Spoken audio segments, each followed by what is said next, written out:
Missions were also established in the southern part of San Francisco Bay. Mission Santa Clara and Mission San Jose near Decoto were within a day's walk of each other.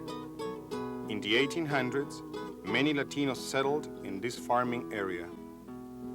Fue allá por 1900, en el año 27, cuando nació César Chávez, lo tengo yo muy presente. Around the turn of the century, one of the first waves of immigrants here to Dakota were from Spain. And it's interesting how they got here. They left Spain mainly from the area of Andalusia that I discovered, and went to Hawaii to work the sugar fields. They came here, they saved their money there after working a long time, and then came here, mainly too because there was a big sugar operation down towards the salt flats of the bay, Alvarado, that area, but also a lot of the farming area around here were sugar beets and peas and apricots and tomatoes. Those were sort of like the major crops. And they came here and they started settling down.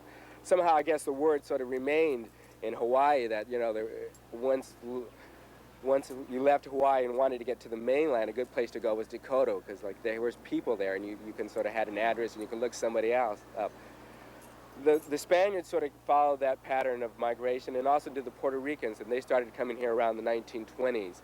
They did the same pattern. They went from Puerto Rico to Hawaii and worked the sugar fields, and then, you know, saved their money up and then came to Dakota and started settling here in this town.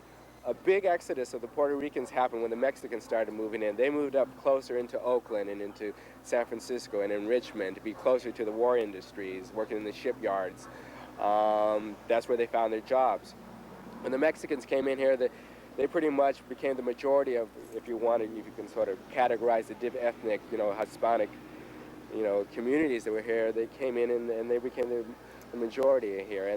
And somehow this community you have always felt, or at least I always felt growing up here, that, you know, this was your neighborhood and that you knew everybody because you had a big family. Like my aunt lives a couple blocks away from here. My mother lives down the road. I have a bunch of cousins that live here.